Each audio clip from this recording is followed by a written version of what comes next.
Olá, boa tarde.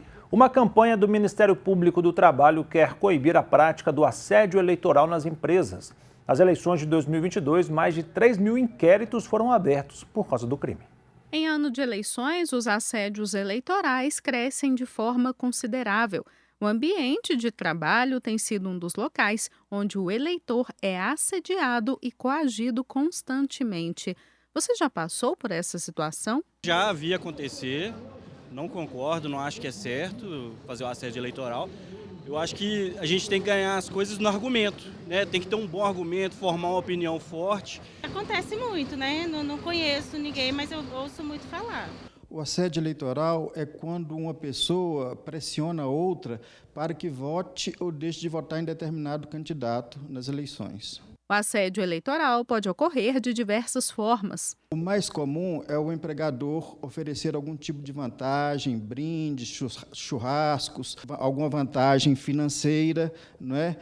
Camisas, folgas, se o candidato vencer. É muito comum que os empregadores ou seus prepostos mais próximos pressionem os trabalhadores dizendo que vai dispensá-los, demiti-los, ou que se o candidato tal não ganhar, que a empresa vai fechar, ou que eles vão perder os empregos públicos, principalmente agora que as eleições são municipais. Somente em 2022, ano em que os eleitores foram às urnas escolher um representante para a presidência da República, o Ministério Público do Trabalho recebeu mais de 3 mil denúncias dessa natureza em todo o país.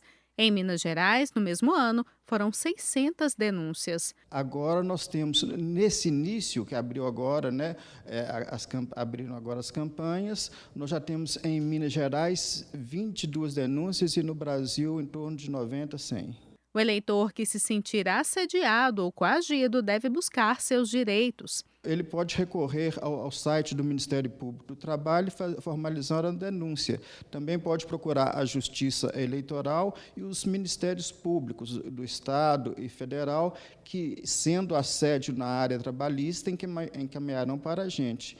E nós também encaminharemos para os outros órgãos, porque, além da questão trabalhista, tem a questão criminal, né? O crime eleitoral também vai ser apurado, independentemente do Ministério Público do Trabalho apurar o crime, a violação dos direitos dos trabalhadores. Segundo dados do TSE, Tribunal Superior Eleitoral, no dia 6 de outubro, 155 milhões de eleitores são esperados a comparecer nas urnas para escolher representantes para prefeito e vereadores. As mulheres representam 52% do total de eleitores do país.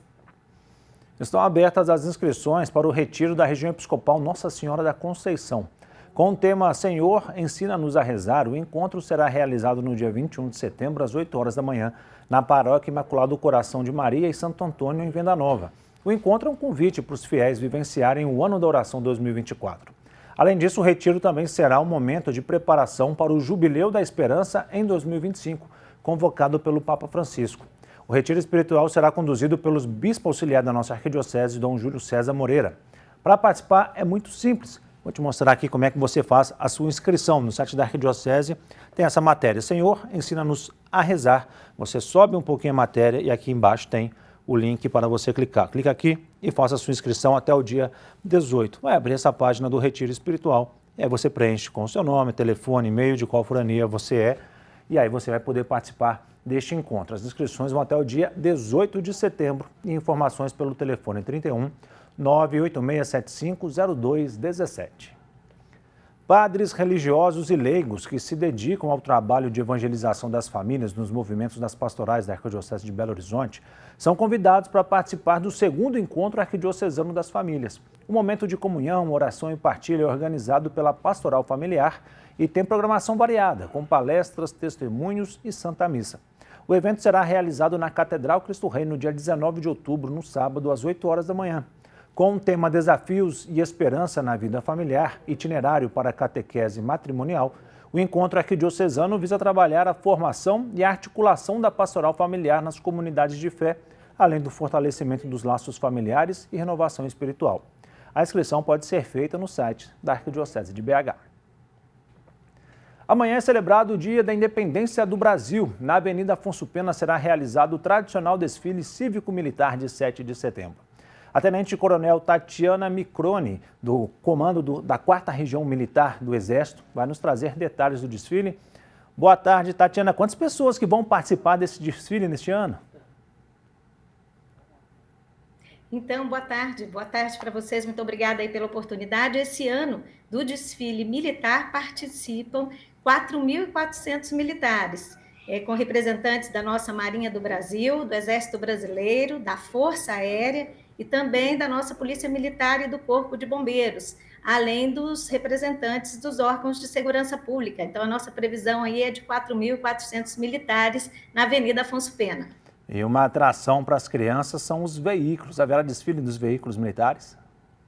Com certeza, as crianças vão poder ver ali na avenida 415 viaturas militares, sendo que dessas aí 100 do nosso Exército Brasileiro. E como que está a programação do desfile? Que horas que ele começa? Qual será o passo a passo? Então, a primeira atividade ela ocorre às 8h20 da manhã, com a revista da tropa pelo governador do estado de Minas, seguido do hasteamento da bandeira nacional, estadual e municipal ali na porta da prefeitura, e nas 9 horas da manhã, exatamente às 9 horas da manhã, inicia o desfile a pé, saindo ali da Avenida Afonso Pena, na altura da Avenida Getúlio Vargas. Então, a população, a partir das 9, vai começar a ver as nossas tropas desfilando pela Avenida Afonso Pena. E, coronel, qual que é o significado desse desfile de 7 de setembro? Então, uma oportunidade para a gente reverenciar, né, os nossos feitos históricos. Dom Pedro proclamou a nossa independência no dia 7 de setembro de 1822. Então, esse ano, nós comemoramos aí 202 anos da independência e a população pode esperar um desfile vibrante, ressaltando aí os nossos valores, o patriotismo e a grandeza aí do povo brasileiro. Tá certo. Muito obrigado, viu, pelas informações. Uma ótima tarde para você. Obrigada, um bom desfile para todos nós. O IBGE divulgou novos dados do Censo 2022 sobre pessoas que residiam em domicílios coletivos. 837 mil pessoas se encontravam nesse perfil, o que corresponde a 0,4% da população. É a primeira vez que o IBGE divulga dados dessa natureza. O tipo com maior número de moradores foi penitenciárias, centro de detenção e similar, onde residiam 479 mil pessoas. O segundo tipo com mais moradores foi asilo e outra instituição de longa permanência para idosos, com 161 mil pessoas. Nas penitenciárias, 96% eram homens e 3 de cada 4 moradores tinham de 20 a 39 anos. Pessoas nos asilos, as mulheres, apenas nos asilos as mulheres eram maioria, com 59,8%. Nas penitenciárias, a taxa de analfabetismo foi de 6,6%. Por outro lado, a taxa é maior registrada ali nos abrigos, casas de permanência ou república assistencial para grupos vulneráveis, onde a taxa de analfabetismo é de 31,8%, seguido por asilos com 31%. Os moradores de Belo Horizonte têm convivido com uma péssima qualidade do ar nos últimos dias por causa das queimadas, inversão térmica, poluição e muito calor. A previsão é que o mês de setembro apresente um aumento de 1 grau na temperatura média. Pode parecer pouco, mas o impacto é sentido no nosso dia a dia. Normalmente, agosto e setembro são meses quentes com pouca chuva, mas a poluição e as queimadas pioraram muito o quadro neste ano. Vamos conferir a previsão do tempo para hoje em algumas cidades de Minas. Em Belo Horizonte, nesta sexta-feira, a tarde será de sol com poucas nuvens, não há chance de chuva. A temperatura mínima foi de 19 graus e a máxima pode chegar a 32. A umidade relativa do ar varia entre 30% e 80%. Em Vespasiano, na região metropolitana, o tempo se assemelha com o da capital, com tarde de sol e nuvens no céu, mas sem probabilidade de chuva. A mínima foi de 16 graus e a máxima pode chegar a 33. A umidade relativa do ar varia entre 20% e 90%. Em Santa Rita do Sapucaí, no sul de Minas, o tempo fica quente. A temperatura mínima foi de 18 graus e a máxima pode chegar a 34. À tarde também será de sol com algumas nuvens. A umidade relativa do ar varia entre 10% e 60%.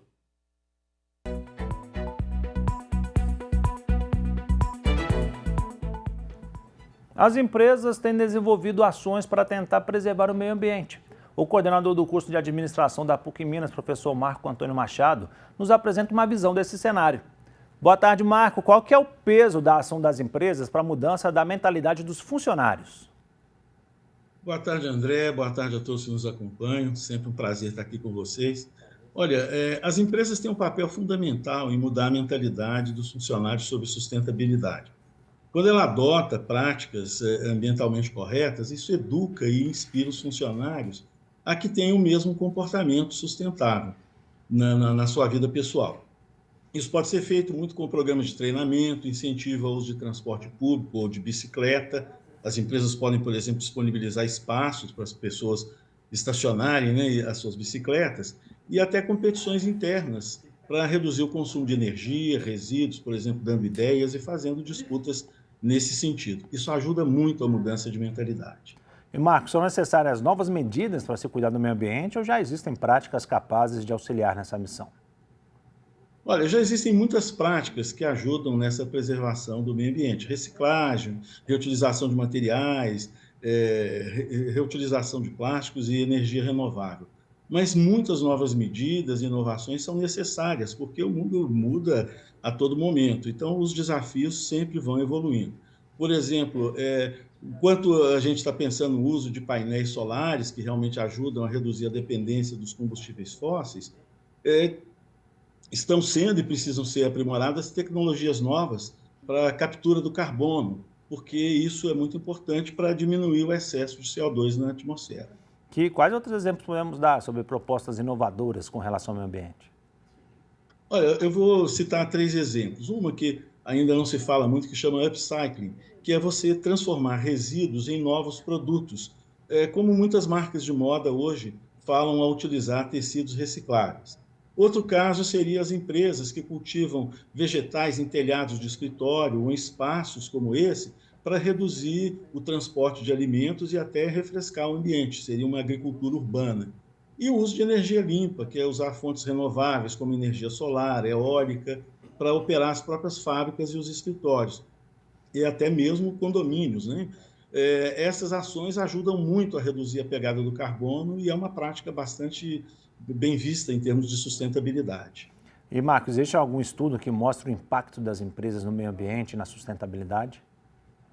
Olha, existem muitos estudos, né, que mostram isso. E vou citar 2 exemplos aqui. Essencialmente, um relatório que é um painel intergovernamental sobre mudanças climáticas, IPCC, que discute como grandes empresas, principalmente indústrias, contribuem para a emissão de gases de efeito estufa. E também há relatórios independentes de ONGs, como a WWF, que cuida da vida animal, a vida selvagem, que também monitoram como as empresas afetam a biodiversidade, o consumo de água e os recursos naturais. E o que nós devemos esperar do cenário empresarial nos próximos anos para essa área de preservação do planeta? Olha, o que a gente pode esperar é que mais e mais empresas adotem práticas sustentáveis como parte da sua própria estratégia de negócio, né? E isso inclui uso de energias renováveis, redução de desperdícios, a produção sustentável e investimento em novas tecnologias limpas. Muitas empresas, a gente acredita, devem começar a, inclusive, medir e relatar suas emissões de carbono e investir em programas de compensação de carbono, como, por exemplo, plantar árvores e apoiar projetos de energia limpa. Agora, essas mudanças, a gente deve sempre lembrar, são muito motivadas pela pressão dos consumidores e as novas regulamentações. E existe uma crescente conscientização de que cuidar do planeta é essencial para a vida de todo mundo e a sobrevivência dos próprios negócios. Então, isso a gente vai ver cada vez mais. Tá certo, Marco. Muito obrigado, viu, pela conversa de hoje. Boa tarde para você, ótimo fim de semana. Para vocês também, um abraço. Vamos falar de futebol, que a seleção brasileira masculina entra em campo hoje pelas eliminatórias da Copa do Mundo. Às 10 da noite, o Brasil recebe o Equador em Curitiba. Será a estreia de Dorival Júnior na competição. A seleção está na 6ª colocação e vem de 3 derrotas seguidas. Já são 4 jogos sem vencer. A partir do dia 16 de setembro, o governo de Minas dará início aos sorteios da Nota Fiscal Mineira. O consumidor que já baixou o aplicativo estará concorrendo à distribuição de R$ 621 mil em prêmios, variando de R$ 100 a R$ 7.500. Do total da premiação do primeiro sorteio, 500 mil serão para consumidores e 121 mil para as entidades de assistência social indicadas. Ainda no mês de setembro serão realizados outros 4 sorteios, incluindo um com prêmio de R$100 mil. O programa Nota Fiscal Mineira é uma iniciativa do governo de Minas com o objetivo de estimular o consumidor a solicitar a nota fiscal em todas as compras. Assim, o Estado pretende combater a sonegação do ICMS e promover a concorrência leal, valorizando as empresas que cumprem as obrigações fiscais. Para participar do programa, basta o consumidor baixar o aplicativo Nota Fiscal Mineira e se cadastrar. O Grupo Teatral Gaúcho Prisma se apresenta hoje no Centro Cultural UFMG com um espetáculo sobre abrir os olhos e se fechar em mantos. A peça aborda a saúde mental na adolescência. O diretor e produtor do espetáculo, Jean Gorziza, é quem nos fala sobre a peça. Boa tarde, Jean. O quão complexo é tratar esse tema da saúde mental na adolescência? Olá, tudo bem, André? Prazer, meu nome é Jean. Aqui ao meu lado está a Bela. Olá. Pedro. Bela e Pedro escreveram e atuam no espetáculo. E Bela vai nos contar um pouquinho sobre essa dramaturgia e a temática que a gente escolheu abordar. Então, a peça que a gente está trazendo aqui para Belo Horizonte é uma peça que a gente começou a escrever em 2019 e que passou por algumas mudanças de roteiro de 2019 até a estreia em 2021. A peça, ela fala sobre 2 pessoas que estão num momento de grande sofrimento mental, e a ideia é abordar essa questão da saúde mental na adolescência, da depressão na adolescência de forma mais específica, e, enfim, abordar e trazer esse tópico na cena, que é uma coisa tão sensível, tão importante de falar, uma coisa que a gente acha que não é tão falada sobre, e que é importante trazer esse debate na cena. E Pedro, como é que tem sido a resposta do público? A resposta tem sido muito positiva em Porto Alegre desde nossa estreia. A gente teve vários momentos de pessoas compartilhando como elas se sentiram sensibilizadas pela peça, sobre pessoas que passaram por situações parecidas ou que conhecem uma pessoa que passou por alguma situação parecida com o que a gente fala em cena. Então, sempre falam que a peça é muito sensível e muito intensa, assim, e sempre nesse sentido de trazer o tópico em cena e falar sobre ele com responsabilidade. Porque a gente acha muito importante, ao falar sobre um tema tão sensível, falar sobre isso com muita responsabilidade. Porque a gente nunca sabe quem são as pessoas que estão nos assistindo. Então é importante ter a responsabilidade com o público de falar sobre uma coisa como essa de forma bem responsável. Jean, como é que as pessoas podem acompanhar o espetáculo? Então, a gente apresenta aqui no Centro Cultural da UFMG, amanhã às 6h30. Hoje às 6h30, aqui no Centro Cultural, ingressos gratuitos que serão distribuídos 1 hora antes. E na semana que vem, nos dias 13, 14 e 15, lá no Raul Belém Machado, sexta e sábado às 8 da noite e no domingo às 7 horas. Tá certo. Muito obrigado, viu, gente, pelas informações. Ótima tarde para vocês. Muito obrigada. Obrigado, boa tarde. Pelo segundo mês consecutivo, a pesquisa de endividamento e inadimplência do consumidor registrou queda no endividamento das famílias brasileiras. Os dados são da Confederação Nacional do Comércio de Bens, Serviços e Turismo. O percentual de famílias que relataram ter dívidas a vencer diminuiu de 78,5% para 78%. Segundo a CEHN, o resultado reflete uma cautela crescente das famílias em relação ao uso do crédito. Apesar dessa redução do endividamento geral, o número de famílias que se consideram muito endividadas aumentou para 16,8%. Se você ainda não faz parte da família dos devotos de Nossa Senhora da Piedade, eu te convido a conhecer o projeto. Aponte a câmera do seu celular para o QR Code ali no canto para ter informações e se tornar um membro dessa família, que ajuda na manutenção e desenvolvimento dos projetos sociais da nossa arquidiocese, além de cuidar de um dos principais patrimônios dos mineiros, que é o Santuário Basílica Nossa Senhora da Piedade. A sua doação é muito importante. Você pode sugerir assuntos para a gente discutir aqui no Horizonte Notícia. Basta enviar um WhatsApp para 31 996802910. E para rever reportagens que foram ao ar, acesse o nosso canal no YouTube, é o @Horizonte Notícia TVH. Nós voltamos na segunda-feira, 12h30. Tenha um ótimo fim de semana, fique com Deus e até lá!